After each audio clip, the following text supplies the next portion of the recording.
My name is Trevor Martin, and welcome to the very first episode of my brand new podcast titled I Hate a Bully.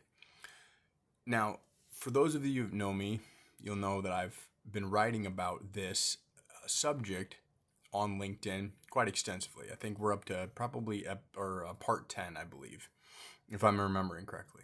But this podcast is simply walking through those 10, and there'll be more, 10 episodes, if you will, or parts in detail. And it's me narrating them. It's me walking you through these experiences that I had as relates to bullying and bullying behavior. Now, for those of you that don't know me, my name is Trevor Martin, and I am the founder and CEO of RMF Coaching. And RMF stands for Refine, Move, and Forge. And the purpose of this coaching practice is to encourage and enable leaders along their path, along their journey, along their way, right? All too often we get stagnant, we get stuck. My job is to help you get through all of that, to help battle plan, strategic plan, and find ways for you to move past obstacles and obtain your goals. Now, along the way, there's some inspiration, there's some motivation that ties in with that. But back to the podcast and back to the subject at hand. Once again, this is episode 1 of I Hate a Bully. So do me a favor. Close your eyes for a second and imagine this setting. Long gravel road, countryside, nice little house off of the gravel road. This is the place that I grew up. In this home, this is where I was raised. Now, inside this home, there are two parents, a father and a mother, obviously, and these parents had wanted a child so very badly. The mother did not feel or did not think that she could have kids. And so the father and the mother decided that they were going to adopt a young boy at the age of 4 months. Yours truly. They adopted me at 4 months old. So at 4 months old, I began my journey with my adoptive parents. And as I grew up, as things progressed or time went along, right, I was raised in a very strict home, religious home. So everything had to do or was based off of biblical standards or the Bible itself. Now, I have to put this in here. This is hard for me to talk about. So as much as you know me, as much as you see me on LinkedIn and Instagram and all of that shit, listen, I'm very good at pumping people up. I'm very good at saying, let's fucking go. Let's do this. You got this. Come on, let's warrior through it. I can do that all day long. What's hard is going back. I'm sure you already know that. I'm sure you've probably would say the same thing. It's really hard to rewind. It's hard to go back, right? It's hard to crawl back into our mind and unlock those doors, those compartments that we're like, ooh, gonna go ahead and put this in there, and we're gonna go ahead and tuck that back in there, and I'm gonna lock it, and I don't care how many cobwebs go over it because I'm never, ever, ever pulling it back out. Now, I'll be fair, this isn't that severe yet. But at this point in time, I want you to bear with me because it will be difficult. Each episode is going to be difficult, in fact, because bullying isn't an easy thing to talk about at all. And how we're set up for success in the world, sometimes by our parents, directly impacts that. So back to the house, back to being raised in a very religious family. Once again, got to say this, there's nothing wrong with religion. There's nothing wrong with Christianity. There's nothing wrong with believing in God or Jesus Christ as your Lord and Savior. I'm not stating that at all. But I would suggest practicing everything in moderation. Okay, so extremely religious household. So to give you an idea, things that I would watch on TV would be like Lawrence Welk Show, Reading Rainbow with LeVar Burton, movies Chitty Chitty Bang Bang, Mary Poppins, Robinson Crusoe. I can remember that one, the old Robinson Crusoe. Swiss Family Robinson, right? The ones with all the pirates in there. Now, those I can remember seeing, and then as at times Dad going, "Oh, I don't know if we should watch this," and kind of maybe fast forwarding parts of it. Violence or talking about violence, hunting, anything like that, anything with guns, anything that portrayed violent activity was just simply not talked about or not not allowed inside the household. Sexuality, dealing with who I was as a male, what sex was, what anything, as growing up, no clue. Just really wasn't discussed. What was discussed was that sex before marriage was wrong, and that it was a blessing from God, and that if I thought any impure thoughts growing up or anything like that, that was that was considered to be wrong. It was if even if you didn't act it, if you thought it, Jesus was disappointed. I can remember my mom saying every time that I would sin that, "Hey Trevor, you're nailing Jesus to the cross right now, with your actions." And as a kid, that's tough to hear. That's tough to talk about now. So, extremely religious home, not a lot of outside influence from the world, obviously, going on in the household. Pretty narrow-minded, mindset right here at the house. And so it's time for me to graduate middle school. Now, I went to Isaac Newton Christian Academy.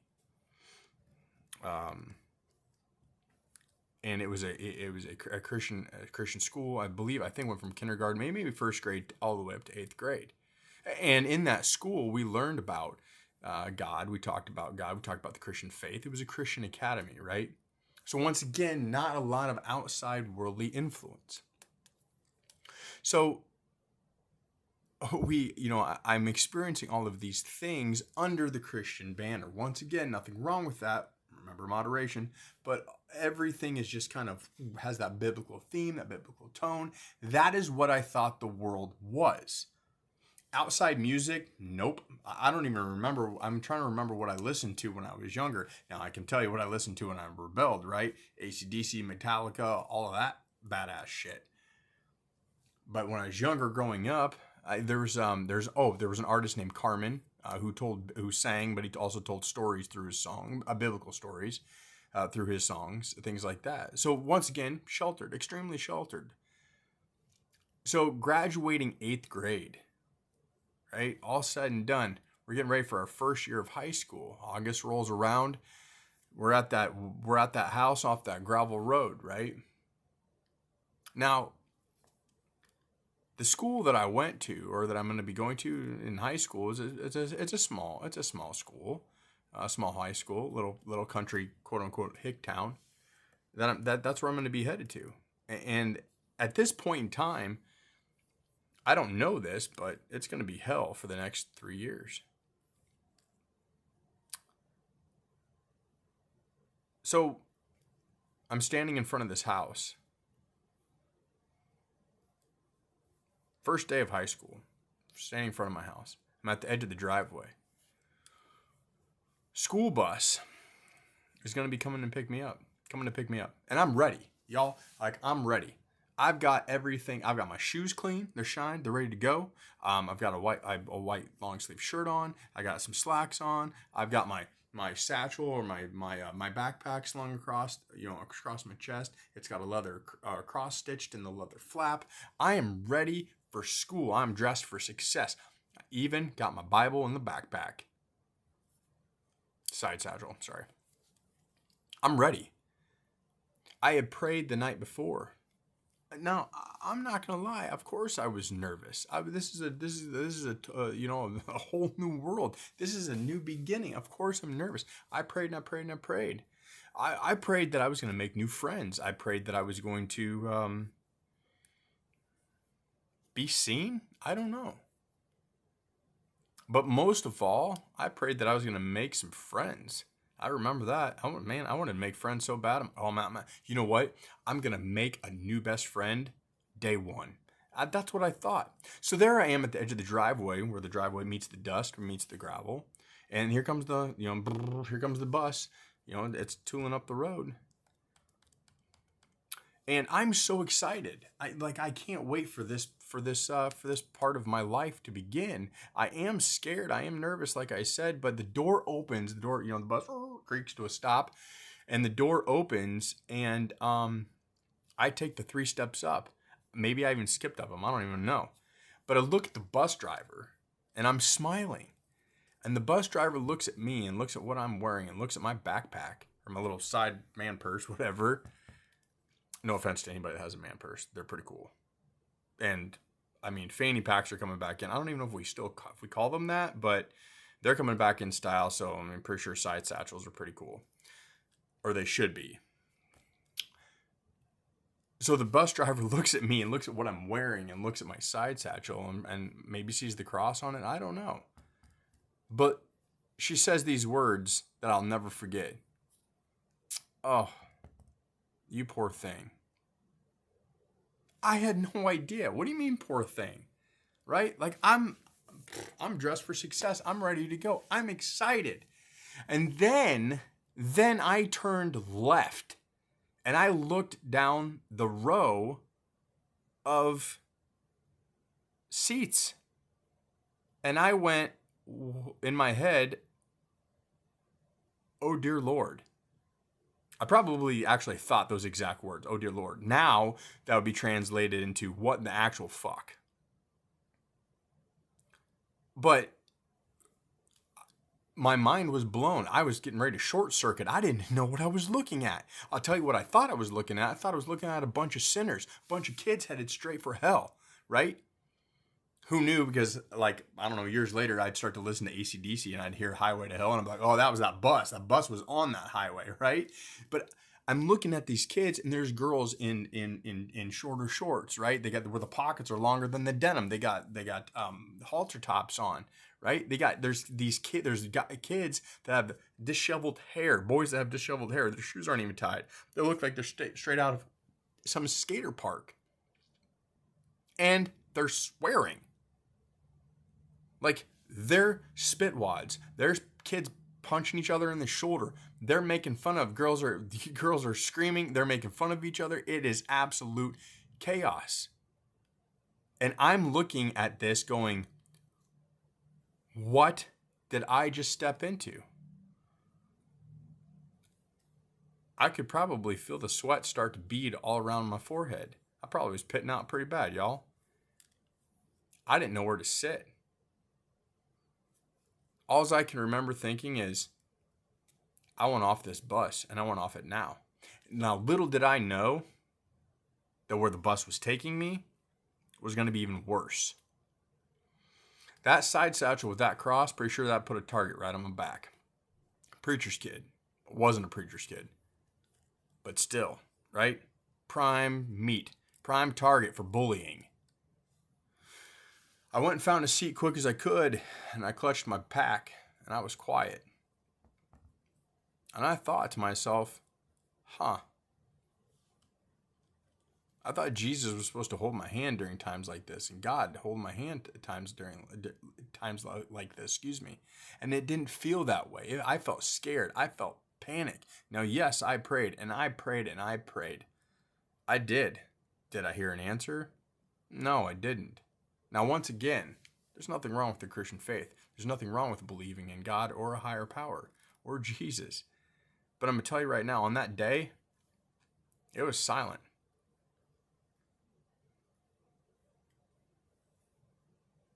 Listen,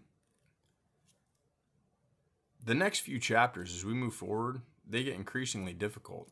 This is just the tip of the iceberg. We just started. We just got on the fucking bus.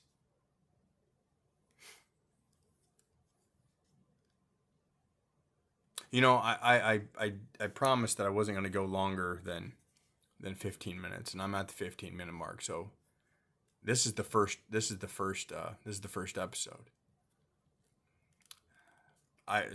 Number 2 is going to drop soon, very soon, and I hope you stay with me.